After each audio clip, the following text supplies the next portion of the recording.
اس بات میں کوئی شک نہیں کہ ارتھ کے ساؤتھ پول میں موجود انٹارکٹیکا دنیا کا وہ کانٹیننٹ ہے جہاں قدرت انسان کو بالکل بھی برداشت نہیں کرتی۔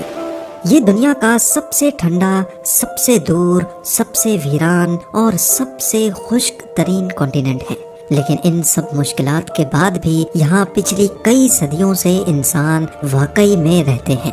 لیکن سوال یہ ہے کہ آخر کیسے؟ ناظرین، انٹارکٹیکا اتنا بڑا کانٹیننٹ ہے کہ اس میں پورا امریکہ اور پورا انڈیا ایک ساتھ فٹ آ سکتے ہیں۔ امیجن کریں کہ اتنے بڑے کانٹیننٹ کا 98% حصہ گہری برف سے بھرا ہوا ہے، اتنی گہری کہ یہاں کئی حصوں میں 5 کلومیٹر ڈیپ تک صرف برف ہی برف ہے۔ ویسے تو یہاں ٹیمپریچر -60 ڈگری سیلسیس تک جاتا ہے، لیکن سال میں 1 یا 2 مرتبہ یہاں گرمی بھی پڑتی ہے، پر اس گرمی میں بھی یہاں کا ٹیمپریچر -12 ڈگری سیلسیس ہوتا ہے۔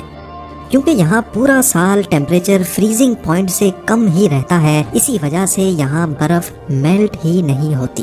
ہر سال انٹارکٹیکا میں 2 انچ ایڈیشنل برف پڑتی ہے۔ ویسے تو یہ فگر بہت کم ہے، لیکن پچھلے کروڑوں سالوں سے 2 انچ کر کے یہاں برف کی لیئرز بڑھتی ہی چلی جا رہی ہیں۔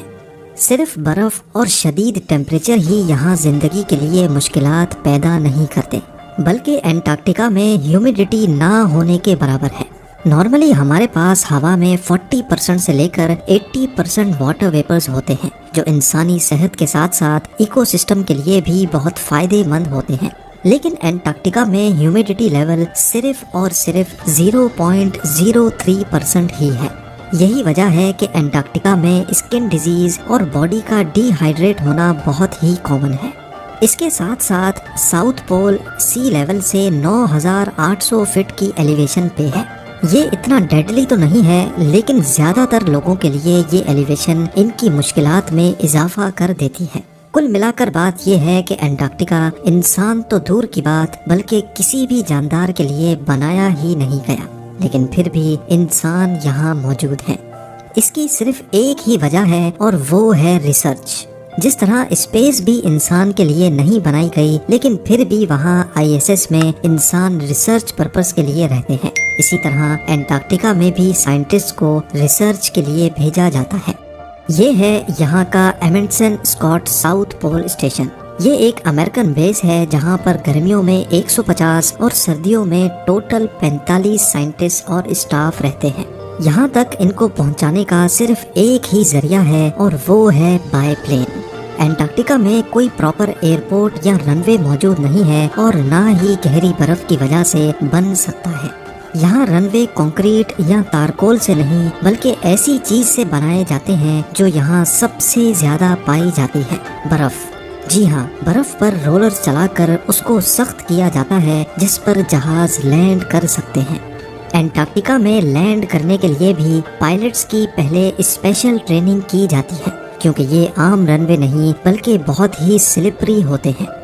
کارگو پلین کے کیسز میں تو جہاز کے لینڈنگ گیئر کی جگہ ایک اسپیشل اسکی لینڈنگ گیئر لگا ہوتا ہے، کیونکہ کارگو پلین کا وزن بہت زیادہ ہوتا ہے اور اگر اس کے لینڈنگ گیئر میں ٹائر لگے ہوں گے تو وہ لینڈنگ کے وقت برف کے اندر دھس بھی سکتے ہیں۔ ساؤتھ پول امریکن اسٹیشن پہلی بار 1956 میں لکڑی سے بنایا گیا تھا، جو فوراً ہی برف کی نظر ہو گیا۔ 1974 میں اس کو اپ گریڈ کر کے ایک جائنٹ اگلو کی شیپ دی گئی۔ پوری بیس اسی اگلو کے اندر رہتی تھی، پر امریکنز کا یہ ایکسپیریمنٹ بھی ناکام رہا، کیونکہ ہر سال سردیوں میں یہ اگلو بھی برف کے اندر چلا جاتا تھا۔ کیونکہ انٹارکٹیکا ساؤتھ پول میں ہے جہاں 6 مہینے سورج ہوتا ہے تو رات ہی نہیں ہوتی، اور اگلے 6 مہینوں تک رات ہوتی ہے تو سورج نکلتا ہی نہیں ہے۔ اسی وجہ سے جن 6 مہینوں میں صرف رات ہوتی تھی تب اگلو کو برف سے باہر نہیں نکالا جا سکتا تھا، یعنی اسٹاف کو اگلے 6 مہینوں کا ویٹ کرنا پڑتا، جس میں کھدائی کر کے اس کو برف سے باہر نکالا جاتا تھا۔ اس میں ٹائم بھی لگتا تھا اور ایکسٹرا فیول بھی یوز ہوتا تھا۔ 2008 میں امریکہ ایک نئی اپروچ کے ساتھ میدان میں اترا اور اگلو کو بھی ریپلیس کر کے یہ چیز بنائی۔ اس بلڈنگ کی خاص بات یہ ہے کہ اس کی شیپ ایرو ڈائنامک ہے اور اس کو ہائیڈرولک پلرز پر برف سے تھوڑا اٹھا کر کھڑا کیا گیا ہے۔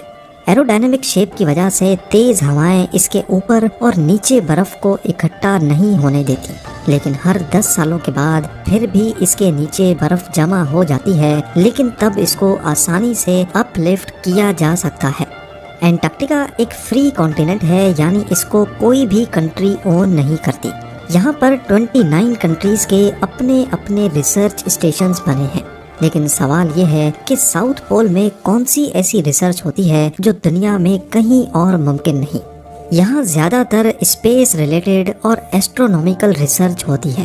اصل میں نارملی ہوا میں موجود ویپرز آسمان کو دھندلا کر دیتے ہیں، اور اگر ہم ٹراپیکل ایٹماسفیئر میں ٹیلیسکوپ لگائیں گے تو زیادہ دور تک نہیں دیکھ سکتے۔ ساؤتھ پول میں ہیومیڈیٹی نہ ہونے کی وجہ سے آسمان بہت کلیئر نظر آتا ہے، اور ٹیلیسکوپس اسپیس میں لاکھوں لائٹ ایئرز دور تک بھی آسانی سے دیکھ سکتے ہیں۔ یہ ہے بلیک ہول کی فوٹو جس کو 2019 میں پہلی بار کیپچر کیا گیا تھا۔ اس فوٹوگراف کو کیپچر کرنے میں بھی ساؤتھ پول میں لگے ٹیلیسکوپس کا سب سے بڑا ہاتھ تھا۔ ایسٹرونومی کے علاوہ یہاں آئس کورس پر بھی ریسرچ کی جاتی ہے۔ لاکھوں کروڑوں سال پہلے ارتھ کا کلائمیٹ کیسا تھا، تب ہوا میں کون سے پارٹیکلز اور گیسز تھیں، یہ سارے راز انٹارکٹیکا کی برف کے نیچے چھپے ہیں۔ ان آئس کورس کو نکال کر ریسرچ کی جاتی ہے اور یہ پتہ لگایا جاتا ہے کہ کس دور میں یہاں کیا کچھ ہوا تھا۔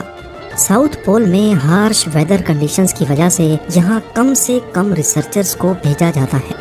ریسرچرز صرف اکوپمنٹ لک آفٹر کرتے ہیں اور سارا ڈیٹا ان کو یہاں سے باہر اپنی اپنی کنٹری میں بھیجنا ہوتا ہے۔ جیسے یہاں آنے کا صرف ایک ہی ذریعہ ہے، ویسے ہی یہاں سے نکلنے کا بھی صرف یہی ذریعہ ہے۔ ساؤتھ پول میں صرف 3 مہینوں کا پیریڈ ہوتا ہے جس میں ایئر کرافٹس آ یا جا سکتے ہیں، باقی پورا سال یہاں سے باہر نکلنا قریب امپاسبل ہے۔ انٹارکٹیکا سے بھی دور ہیومینٹی اگر کہیں اور ہے تو وہ ہے انٹرنیشنل اسپیس اسٹیشن میں، لیکن یہاں موجود ایسٹروناٹس کو بھی اگر اسپیس سے ایویکویٹ کرنا ہو تو وہ کسی بھی وقت اپنے آپ کو اوشن میں لینڈ کروا سکتے ہیں، لیکن ایویکویشن کا آپشن انٹارکٹیکا پر اپلائی ہی نہیں ہوتا۔ ایمرجنسی کی صورت میں یہاں ڈاکٹرز تو موجود ہوتے ہیں، لیکن سیویئر کیسز میں ویڈیو لنک کے ذریعے امریکہ میں بیٹھے ڈاکٹرز کا پینل بھی موجود ہوتا ہے، لیکن یہ ویڈیو لنک انٹرنیٹ پہ کام کرتا ہے، اور یہاں انٹرنیٹ بھی ایک بہت بڑا چیلنج ہے۔ باقی پوری دنیا میں انٹرنیٹ ریموٹ لوکیشنز پر سیٹلائٹ کے ذریعے چل سکتا ہے۔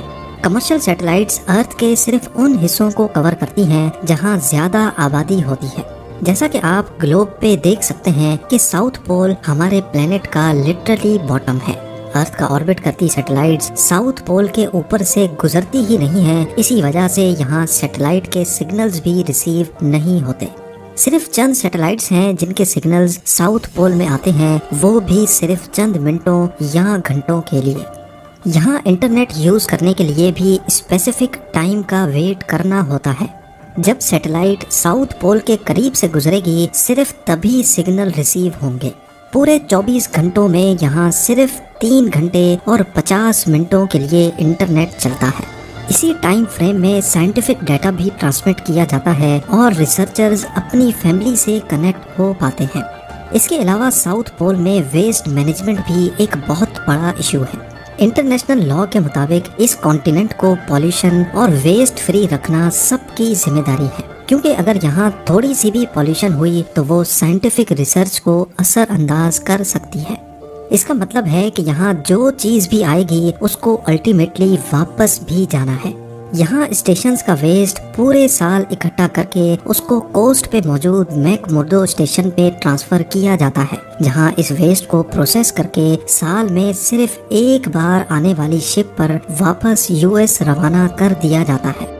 ونٹر سیزن میں ساؤتھ پول اسٹیشن پہ صرف 45 لوگ ہوتے ہیں۔ ان لوگوں کو بڑی احتیاط سے جانچ پڑتال کر کے اس مشن کے لیے سلیکٹ کیا جاتا ہے، کیونکہ یہ وہ پیریڈ ہوتا ہے جس میں اگر کوئی ناگہانی ہو گئی تو ان کا یہاں سے نکلنا یا باہر کی دنیا کا ان کو ریسکیو کرنا ناممکن ہوتا ہے۔ یہ کریو ہر طرح کی سچویشن سے نمٹنے کے لیے فٹ ہوتا ہے۔